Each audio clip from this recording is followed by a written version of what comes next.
안녕하सेयो. नमस्कार. मी स्नेहा परत स्वागत करते ओळख भाषेची या आपल्या YouTube चॅनलवरती. आपण या चॅनलवरती कोरियन मराठीमध्ये शिकत आहोत आणि आजचा जो व्हिडिओ आहे तो कोणत्याही लेक्चरवरती नाही आहे. तर आज मी तुम्हाला तुमच्या प्रश्नांची उत्तरं देणार आहे. तर खूप लोकांना असे प्रश्न पडलेले आहेत की कोरियन का शिकावं? किंवा कोरियन तुम्ही कधीपासून शिकलात? किंवा तुम्ही कसे शिकलात? तुम्ही किती वेळात शिकलात? आम्ही किती वेळात शिकू? तर असे बरेचसे प्रश्न आहेत जे मुलांना पडलेले आहेत. तर त्याचं उत्तर म्हणून मी आजचा हा व्हिडिओ बनवते आहे. तर सुरुवात करूया की मी कोरियन कधी शिकली ते. तर कोविड होता. कोविडमध्ये सगळे घरीच बसलेले होते. वर्क फ्रॉम होम होता. तर त्यावेळेला मी हाउसवाईफ आहे. त्याच्यामुळे माझ्याकडे दुसरं काही काम नव्हतं. तर मी घरातच बसलेली होती. मिस्टर माझे वर्क फ्रॉम होम करायचे तर ते कंटिन्यू बिझी असायचे. त्याच्यामुळे माझ्याकडे काहीच काम नव्हतं. तर मग मी काय करायचे तर मी टीव्ही बघायचे. तर चायनीज बघायला लागली, चायनीज ड्रामा बघायला लागली, तर त्याच्यामधून ते मला आवडायला लागले. तर त्याच्यामधले जे चायनीज जे वर्ड होते ते मला अ, कानावरती पडून लक्षात राहायला लागले. मग मी मस्करीमध्ये जेवताना, उठताना, बसताना कधी पण मिस्टरांशी बोलत असेल, तर ते चायनीज वर्ड मध्ये-मध्ये टाकायची बोलताना आणि आपलं सुरू केलं बोलायला. तर मग त्यांनी मला म्हटलं, की चायनीज ड्रामाची एवढी तू फॅन झाली आहेस, जगातील सगळ्यात जर छान ड्रामा असेल, तर ते कोरियन असतात. सो मी म्हटलं ठीक आहे मग म्हणून मी कोरियाकडे वळली. त्याच्यानंतर कोरियन ड्रामा बघितले आणि खरोखर मी त्याची फॅन झाली आणि मी कोरियन ड्रामा बघायला स्टार्ट केलं. आणि त्याच्यामध्ये मला हिंदीमध्ये बघायला आवडत नव्हते कोरियन ड्रामा. मला नेहमी कोरियन लँग्वेजमध्येच बघायला आवडले आणि मी सबटायटलनी बघायचे. सो असा माझा प्रवास सुरू झाला. मग त्याच्यानंतर हळू-हळू मला कोरियन वर्ड्स माहिती पडायला लागले आणि मग मी सर्च करायला लागले, की कोरियन कसं शिकायचं, कसं शिकायचं. तर YouTubeवरती बरेचसे व्हिडिओ मिळतील तुम्हाला. बरेचसे चॅनल असे आहेत, जे तुम्हाला हिंदीमध्ये कोरिया शिकवतात, इंग्लिशमध्ये कोरिया शिकवतात आणि इव्हन कोरियनमध्ये सुद्धा शिकवतात. तर मी पहिले हिंदीपासून स्टार्ट केले, कारण की इंग्लिश ऑब्व्हियस मी मराठी मीडियममधून शिकले, तर इंग्लिश माझं इतकं टॉप लेव्हलचं नाहीये, की मला सगळं समजेल. सो मी पहिलं हिंदीपासून स्टार्ट केलं. तर हिंदीमध्ये तुम्हाला प्रॉपर डिटेलमध्ये शिकवणारा असा कोणताच चॅनल नव्हता. तुम्हाला फक्त शब्द सांगतील, शब्दाचा अर्थ सांगतील, असे चॅनल खूप होते. परंतु प्रॉपर ग्रामर शिकवणं, स्वर काय असतात, व्यंजन काय असतात, हे शिकवणारे चॅनल नव्हते. इंग्लिशमध्ये बघितले मी, इंग्लिशमध्येही नव्हते. मग शेवटी माझ्याकडे काही पर्याय नाही राहिला, तर मग मी कोरियन जे होते ते सर्च केले. तर त्याच्यामध्ये फॉर्च्युनेटली मला एक चॅनल असा मिळाला, की मिस विकी म्हणून चॅनलचं नाव आहे त्या. तर त्या ज्या टीचर आहेत त्या कोरियन आहेत, परंतु त्या इंग्लिशमध्ये शिकवतात. परंतु त्यांचे लेक्चर बघितल्यानंतर मला इंग्लिशमध्ये शिकणं इतकं कठीण नाही वाटलं. तर त्यांचा जो लेक्चर होता ना, तो एका बेसिक टॉपिकवरती 1-1 ते दीड-दीड तास ते लेक्चर घेत होते. तर ते मला फार आवडलं. म्हणजे त्यांनी एकदम ते डिटेलमध्ये घुसून शिकवलं होतं.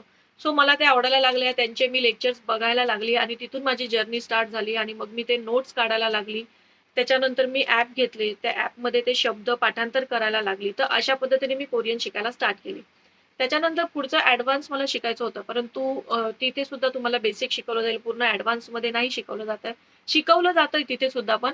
पण काही ज्या गोष्टी आहेत जसं की असं होतं की तुम्ही 2 लेक्चर इकडे शिकलात डिटेलमध्ये, तर तिसरं लेक्चर जर तुम्हाला शिकायचं असेल, तर तुम्हाला सबस्क्रिप्शन घ्यावं लागेल आणि मग तुम्हाला त्यांच्या ॲपवरती जाऊन ते शिकावं लागेल, असं होतं. तर मग मी गेली तर तिकडे त्यांची मॉक टेस्ट असतात.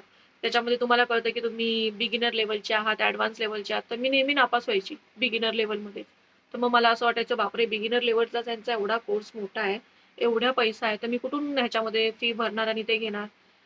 तर मग मी ते स्किप केलं आणि मग त्याच्यानंतर मी पुन्हा YouTubeवरती येऊन माझं बेसिक अगोदर कंप्लीट केलं. सारखं-सारखं तेच शिकून मी बेसिक अगोदर कंप्लीट केलं.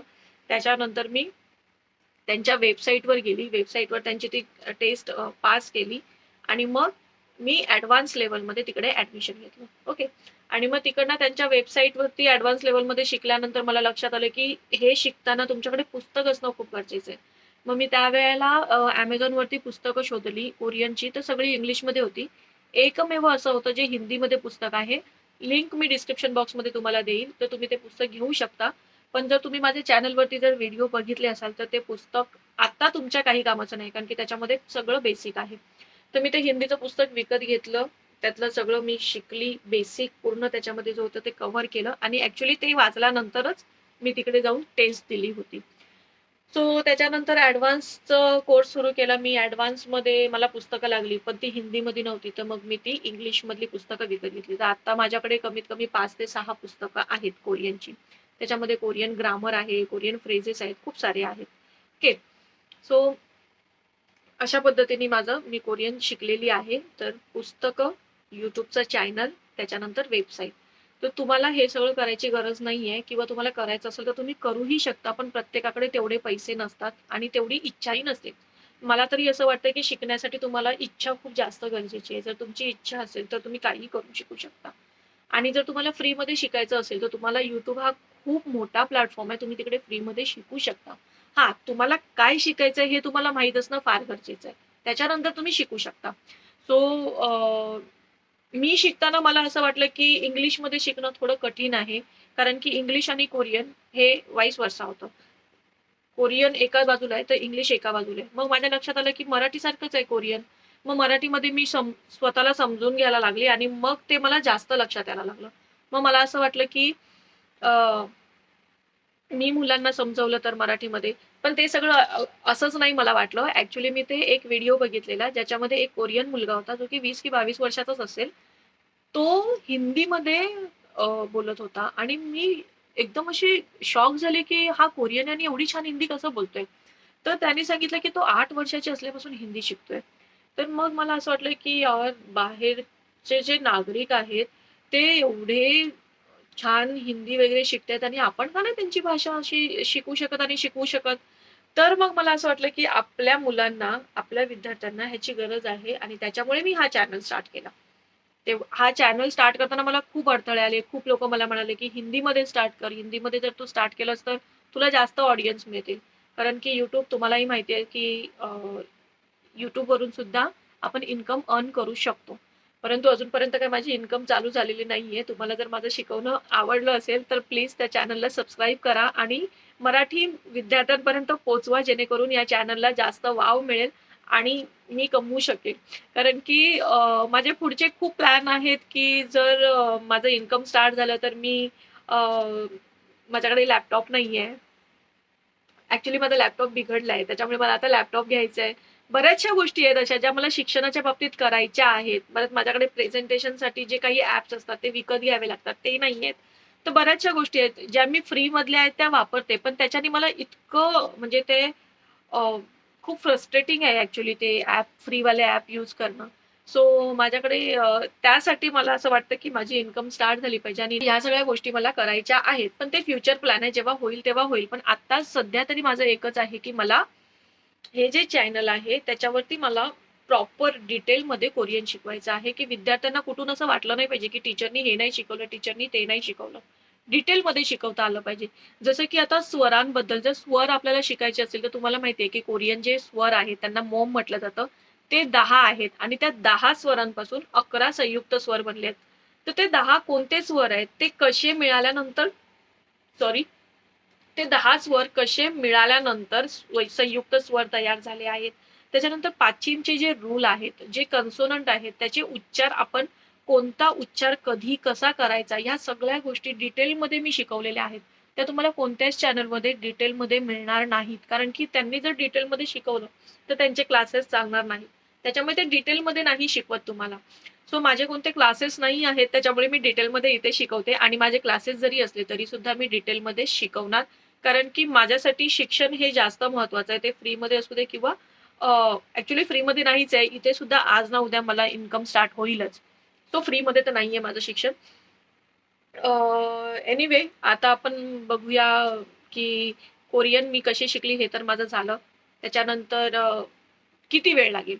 तर कोरियन असं मी सांगू शकत नाही तुम्हाला, की तुम्हाला किती वेळ लागेल.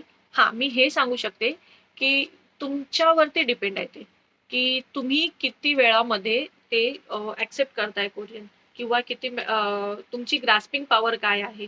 त्या हिशोबाने तुम्ही कोरियन शिकू शकता. जसं तुम्ही दिवसाचे जर 12 तास दिलात, तर तुम्ही 4 महिन्यात पण कोरियन शिकू शकता किंवा दिवसामध्ये तुम्ही 1 तास दिला, तर तुम्ही 1 वर्षामध्येही शिकू शकता.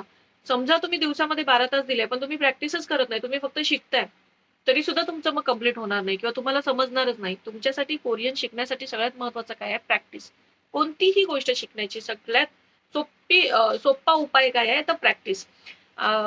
दुसरी गोष्ट, कोरियन शिकताना म्हणजे कोणतीही गोष्ट शिकताना, मी जेव्हा मला वाटतं आम्ही 10वीत असताना माझे शिक्षक होते निजाई सर. तर त्यांनी असं म्हटलेलं की का शिकावं? तर शिक्षण हे ह्यासाठी शिकावं की तुमच्या ज्ञानामध्ये भर पडावी. यासाठी नाही की तुम्हाला त्याच्यातून काहीतरी पैसा कमवायचा आहे. दुसरी गोष्ट अशी की जेव्हा तुम्ही कोरियन शिकता त्यावेळेला तुम्हाला, कोरियनच असं नाही, कोणतीही गोष्ट शिकाल त्यावेळेला तुम्हाला 0% राहायचंय, असं त्यांनी आम्हाला सांगितलेलं, की तुम्ही असं समजा की तुम्ही शून्य आहात. तुम्हाला याच्यामधलं काही माहिती नाही. 0 आहात. आणि जर तुम्ही शिकाल, तर तुम्हाला ते जास्त लक्षात येईल. तर या 2 गोष्टी शिकण्यासाठी खूप जास्त गरजेच्या आहेत, की यापासून तुम्ही काही कमवणार आहेत का? हा विचार नका करू. ह्यापासून तुम्ही काही कमवणार आहात का? तर हा विचार नका करू. त्याच्यानंतर तुम्ही ज्यावेळेला शिकता, त्यावेळेला आम्हाला ह्याच्यातलं काहीच माहिती नाहीये, आम्ही नवीन आहोत, अशा पद्धतीने शिका, तर ते तुम्हाला जास्त लक्षात येईल. जर तुम्हाला माहिती आहे असं शिकायला गेलात ना, तर तुम्ही हा विचार करता, "अरे, टीचरनी हे नाही शिकवलं. टीचर अशी नाही शिकवत आहे, बरोबर नाही शिकवत आहे. यांनी असंच पद्धतीने सांगायला पाहिजे होतं." मग त्यावेळेला तुम्ही नाही शिकू शकत. सो तुम्हाला जर शिकायचं असेल, तर स्वतःला 0 ठेवून शिका, तर तुम्हाला जास्त समजेल. आता शिकण्यासाठी तुमच्याकडे फ्रीमध्ये काही-काही गोष्टी असायला हव्यात. तर फ्रीमधले ॲप आहेत, जे तुम्ही डाउनलोड करू शकता. माझ्याकडे 3 ॲप आहेत. 3 ते 4 ॲप आता सध्या मी यूज करते आहे. तर मी तुम्हाला ते लिंक तर नाही दाखवू शकत, पण मी इथे स्क्रीनवरती मी त्याचे फोटो पाठवेल. तुम्ही प्ले स्टोअरमध्ये जाऊन तुम्ही ती डाउनलोड करू शकता. त्याच्यानंतर तुमच्याकडे कीबोर्ड पाहिजे मोबाईलमध्ये, कोरियन कीबोर्ड. तर तो Google इनपुटमध्ये तुम्हाला कोरियन कीबोर्ड मिळून जातो. जसं आपण मराठी टाइप करतो तसंच तिथे कोरियन पण टाइप करू शकतो. त्यानुसार तुमच्याकडे ती लिहिण्याची प्रॅक्टिस होते. तुमच्याकडे स्वतःची बुक असली पाहिजे, ज्याच्यामध्ये तुम्ही तुमचे नोट्स, स्वतःचे नोट्स, स्वतःची प्रॅक्टिस जी करता ते असलं पाहिजे. आणि दुसरी गोष्ट की लेक्चर्स जे की तुम्ही माझे अटेंड करत असाल तर माझे करा, किंवा तुम्हाला इंग्लिशमधून समजत असेल तर तुम्ही इंग्लिश मीडियमचे करा.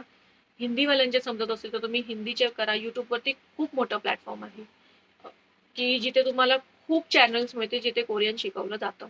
आणि असं नाही की तुम्हाला कोरियनच शिकलं पाहिजे. मराठी विद्यार्थ्यांना माझी एक रिक्वेस्ट आहे. विद्यार्थ्यांपेक्षा पालकांना ॲक्चुअली रिक्वेस्ट आहे, की इंग्लिश मीडियममध्ये खूप असे शाळा आहेत ज्याच्यामध्ये लँग्वेज चूज करू शकतो आपण, की फ्रेंच शिकू शकतो, जॅपनीज शिकू शकतो, कोरियन शिकू शकतो. बऱ्याचशा लँग्वेज आहेत ज्या तुम्हाला म्हणजे चॉईस मिळते तिकडे तुम्हाला. परंतु मराठी मीडियममध्ये अजूनपर्यंत ही चॉईस मला तरी आठवत नाही की मी कुठे पाहिली आहे. सो ती तुम्ही तुमच्या मुलांना द्यायला हवी. जर तुम्ही मला वाटतं जर आमच्या वयाचे असाल, तर तुमच्या मुलांना ती द्यायला पाहिजे. आतापासूनच द्यायला पाहिजे. जर तुमची मुलं जर छोटी असतील, 1ली-2रीला असतील, तर तेव्हापासून तुम्ही स्टार्ट करा त्यांना शिकवायला. त्यांनाही असं वाटेल, की अरे आमच्या आई-वडिलांना काहीतरी वेगळं येतंय, काहीतरी वेगळं शिकवतायत ते आम्हाला. किंवा जर तुम्हाला वेळ मिळत नसेल, तर तुम्ही माझे व्हिडिओ त्यांना दाखवू शकता. माझे लेक्चर्स त्यांना अटेंड करायला लावू शकता. विद्यार्थ्यांसाठी सुद्धा ते बघून ते लोकं सॉरी तर ते बघून ते लोकं शिकू शकतात. तर हे मी का सांगतेय? कारण की लँग्वेज आहेत ना, आता जर तुम्ही कोरियन ड्रामा बघत असाल किंवा चायनीज ड्रामा बघत असाल, तर तुम्हाला माहिती असेल की त्यांच्यामध्ये सुद्धा दाखवतात की आत्ताच्या ह्याच्यामध्ये एकच लँग्वेज येऊन चालणार नाही, तर तुम्हाला खूप साऱ्या लँग्वेज आल्या पाहिजेत. लँग्वेजवरती कमांड असणं आत्ताच्या काळाची खूप मोठी गरज आहे. त्याच्यामुळे तुम्हाला वेगवेगळ्या देशातील लँग्वेज आल्या पाहिजेत. इंग्लिश फक्त येऊन चालणार नाही, तर अजून त्याच्याऐवजी अजून एक कोणतीतरी लँग्वेज असली पाहिजे. एक कशाला 2-3 जेवढ्या जास्तीत जास्त तुम्ही शिकू शकता तेवढ्या चांगल्या आहेत. आणि मुलांची ग्रास्पिंग पॉवर जी आहे ना, ती जास्त करून 5 ते 6 वर्षाच्या अगोदर असते. त्या वयात जर तुम्ही त्यांना शिकवलं ना, तर त्यांना अजून जास्त लक्षात राहतं. त्याच्यानंतर मग त्यांना हळू ते शिक्षणामध्ये कंटाळा करायला लागतात. सो तुमची जर मुलं लहान असतील, तर त्यांना आतापासून शिकवायला स्टार्ट करा. वेगळी कोणतीही लँग्वेज, असं नाही की कोरियनच लँग्वेज. मराठी मीडियमवाल्यांना मी यासाठी सांगते, कारण की खूप सारे विद्यार्थी असे आहेत, की ज्यांना ट्युशन सुद्धा लावता येत नाही, फीस भरता येत नाही. तर अशा मुलांना तुम्ही YouTubeचे हे जे आपले लेक्चर आहे ते दाखवू शकतात आणि ते शिकू शकतात फ्रीमध्ये. आणि त्यांना काहीही प्रॉब्लेम आला तर ते विचारू शकता. तुम्ही मला कमेंटमध्ये विचारा, तुम्ही मला मेल्समध्ये विचारू शकता. माझा मेल आयडी मी दिलेला आहे. Facebook आयडी आहे, Insta आयडी आहे. तिघांवरतीही तुम्ही मला मेसेज करून तुम्हाला जर काहीही इश्यू असेल कोरियन लँग्वेजबद्दल, तर तुम्ही मला विचारू शकता. ते मी तुम्हाला सांगू शकते. तर अजून काही मुलांना असा प्रश्न पडलेला आहे, की कोरियन कुठून स्टार्ट करायचं शिकायला? तर आपल्या चॅनलवरती आय डोंट नो, की त्यांना का दिसत नाही आहे, पण YouTubeवरती जे माझं चॅनल आहे, त्या चॅनलवरती मी प्लेलिस्ट बनवलेल्या आहेत. त्याच्यामध्ये आपला बेसिक कोर्स जो आहे, तो पहिला हंगल जी आहे, ती प्लेलिस्ट मी बनवलेली आहे, कोरियन हंगल. तर त्याच्यामध्ये आपण सगळे स्वर आणि व्यंजनांचा अभ्यास केलेला आहे. त्याच्यानंतर आपण अ, पाश्चिम जे रूल्स आहेत, ते मी डीपली शिकवलेले आहेत. त्याच्यामध्ये एकदम डिटेलमध्ये शिकवलेले आहेत आणि ते पूर्ण झाल्यानंतर तुम्ही कोरियन ग्रामरची प्लेलिस्ट आहे, ती चालू करू शकता. तिथून तुम्ही पुढचं जे आहे इंटरमिडिएटसाठी ते स्टार्ट करू शकता. आणि कोरियन ग्रामरची जी प्लेलिस्ट आहे, ती कंप्लीट झाल्यानंतर मग तुम्ही टॉपिक लेसनला स्टार्ट करू शकता आणि कोरियन व्होकॅब्युलरी जी सॉरी प्लेलिस्ट आहे, ती मी तुम्हाला ॲज अ शिकण्यासाठी ती तुम्ही कधीही बघू शकता. त्याच्यामध्ये काही इश्यू नाहीये, कारण की त्याच्यामध्ये शब्द आहेत. जे तुम्हाला शब्दार्थ पाहिजे आहेत, वर्ब आहेत, नाउन्स आहेत, तर ते आहेत त्या कोरियन व्होकॅब्युलरीमध्ये.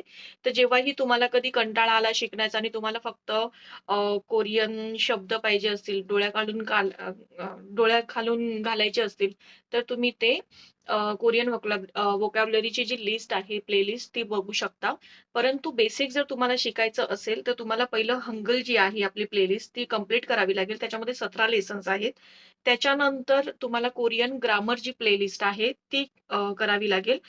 वन बाय वन जसे मी व्हिडिओज टाकलेले आहेत, तसे तुम्हाला ते त्याचा अभ्यास करायचा आहे. स्टार्टिंगला जे आहे सगळ्यात पहिला व्हिडिओ जो आहे तो सगळ्यात खाली आहे आणि मग तिथून तुम्ही पहिला, दुसरा, तिसरा जो पण व्हिडिओ आहे तो तुम्ही स्टार्टिंग पासून बघू शकता आणि मग ते पूर्ण व्हिडिओ तुमचे तुम्हाला भेटतील. त्याच्यानंतर टॉपिक लेसन आपण स्टार्ट केलेलं आहे ज्याच्यामध्ये 8 धडे झालेले आहेत आणि आता उद्या जो आहे तो 1 ते 8 धड्यांवरती जी रिव्हिजन आपण करणार आहोत त्याचा व्हिडिओ उद्या अपलोड होईल चॅनलवरती आपल्या. सो अशा पद्धतीने मी प्लेलिस्ट बनवलेली आहे आणि काही खूप असे विद्यार्थी आहेत ते सांगतायत की परत बेसिक स्टार्ट करा शिकवायला. परत बेसिक स्टार्ट करा शिकवायला. बट ॲक्चुअली माझा प्रॉब्लेम असा आहे की माझा लॅपटॉप खराब झाल्यामुळे मला प्रॉपर वर्क करता येत नाही आहे आणि मग मला ब्लँक पेजवरती सगळं लिहून रेकॉर्ड करावं लागतंय. तर ऑलरेडी मी टॉपिक स्टार्ट केलेली आहे आणि ती अजून कंप्लीट झालेली नाहीये. माझी आतापर्यंत ती कंप्लीट व्हायला हवी होती. परंतु ती अजून कंप्लीट झालेली नाही आहे. त्याच्यामुळे मला पहिलं ती टॉपिक सीरीज कंप्लीट करावी लागेल आणि ती कंप्लीट झाल्यानंतर आपण पुन्हा बेसिक पासून स्टार्ट करू. पुन्हा बेसिक मी शिकवेल तुम्हाला पहिल्यापासून जसं मी अगोदर व्हिडिओ बनवले आहेत तसे. परंतु तोपर्यंत तुम्ही अगोदर जे मी व्हिडिओ बनवलेले आहेत ते तुम्ही बघा. खरंच त्याच्यामध्ये खूप डिटेलमध्ये शिकवलेलं आहे. त्याच्यापेक्षा नवीन मी काही शिकवणार नाही आहे. परंतु मे बी मुलांना जुने व्हिडिओ बघायला कंटाळा येत असेल किंवा तेच-तेच व्हिडिओ बघायला कंटाळा येत असेल, तर ऑफकोर्स आपण अधे-मध्ये कधीतरी त्याची रिव्हिजन सुद्धा मी टाकेल, की जे बेसिक लेक्चर होते त्याची आणि पाश्चिमवरती एक पूर्ण व्हिडिओ बनवायचा म्हटलं तर त्याच्यासाठी खूप वेळ लागेल कारण की तो खूप मोठा व्हिडिओ बनेल, खूप लेंदी बनेल. तरी पण मी प्रयत्न करेल, की एका रिव्हिजनमध्ये शॉर्टमध्ये एकाच व्हिडिओमध्ये सगळे पाश्चिमचे जे रूल आहेत ते टाकेल. परंतु सध्या माझा फोकस जो आहे तो टॉपिकवरती आहे. कारण की टॉपिकचे जे धडे आहेत ते आतापर्यंत कंप्लीट व्हायला हवे होते. पण माझ्या काही पर्सनल रिझन्समुळे आणि माझे लॅपटॉप खराब झाल्यामुळे मला ते बनवता आले नव्हते. सो आता मी पुन्हा स्टार्ट केलेले आहेत. तर ते लेसन आपले कंप्लीट झाले, की आपण पुन्हा बेसिकपासून स्टार्ट करू. पुन्हा नव्याने सुरुवात करू पहिल्यापासून. तर तेवढं तुम्ही समजून घ्या. आणि होप सो की तुमचे जे बरेचसे प्रश्न होते ते सुटले असतील आता आणि जर काही प्रश्न असतील तर तुम्ही मला कमेंट करून विचारू शकता किंवा मग तुम्ही मला जे मी मेल आयडी आणि Facebook आणि Insta दिलेला आहे त्याच्यावरती सुद्धा विचारू शकता. काही जणांना माझं Facebook आणि Instagram हँडल मिळत नाहीये. तर मी ऑलरेडी चॅनलवरती लिंक दिलेली आहे. तुम्ही जर आपल्या चॅनलला भेट दिली तर त्याच्यामध्ये पहिलंच वरतीच तिकडे लिंक तुम्हाला दिसेल Facebook आणि Instagramची. तर तिथे तुम्ही जाऊन मला तिथे फॉलो करू शकता किंवा मला तिथे तुम्ही क्वेश्चन करू शकता, विचारू शकता. तर जर तुम्हाला काही अडचणी येत असतील तर. सो थांबूयात इथेच. होप सो की तुमचे सगळे जे काही प्रश्न होते ते सॉल्व्ह झाले असतील. भेटूयात पुढच्या लेक्चरमध्ये. तोपर्यंत शिकत राहा, घडत राहा.